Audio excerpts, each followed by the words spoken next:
imenu en prav prisrčen pozdrav.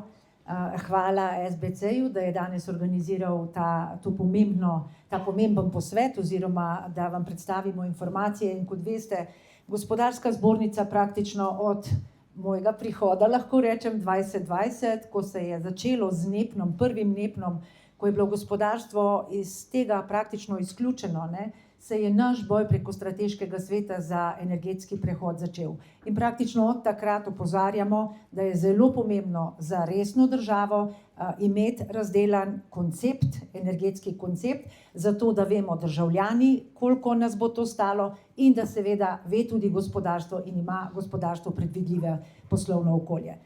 Še posebej smo se pa močno, tako kot SBC, vključili v sam dogodek priprave NEPN-a, ki je bil sprejet lani, in seveda tudi tam smo prav zaradi tega, ker ponovno ni bilo upoštevanih konceptov, ki bi bili realni, tudi na Gospodarski zbornici pripravili svoj gospodarski NEPN, tudi z uglednim profesorjem gospodom Damjanom in ekipo, ki so tudi danes avtorji tega dokumenta in te predstavitve.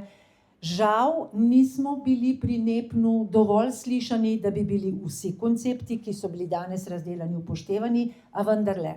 Sledil je tudi naš vrh slovenskega gospodarstva, kjer smo lani sprejeli deklaracijo, obravnavali smo, če se spomnite, 3 varnosti.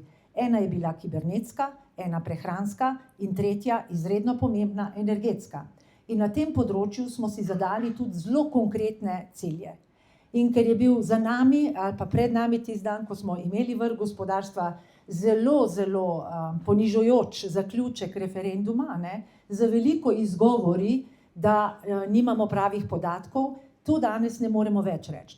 Mislim, da so se strokovna ekipa, ki je pripravljala ta dokument pod vodstvom gospoda Damjana in v podpori tako SBC-ja in vseh stanovskih organizacij, res potrudila, da imamo danes zelo jasne razdelane scenarije in da imamo dejansko zdaj v rokah argumente, katere mora vlada, in se strinjam z gospodom Akrapovičem, samo sprejeti in se že končno odločiti, ker nas prehitevajo po levi in po desni vsi.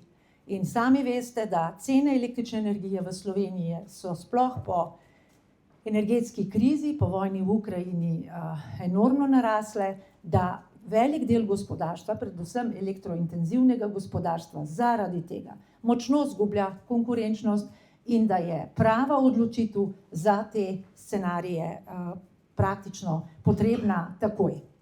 Tako da jaz bi danes se res zahvalila profesorju in ekipi, tudi tisti, ki danes niso tukaj, in vesela sem, da imamo končno ta dokument in da se pogovarjamo o številkah, da je tukaj ta delovna skupina, ki je delovala na tem, res interdisciplinarna, da so bili tukaj vključeni energetiki in tehnično podporne službe, da so tukaj ekonomisti in seveda tudi zelo pomemben okoljski del strokovnjakov. Tako da mislim, da res ne morejo zdaj tukaj reči, da te stvari niso realne. Hvala.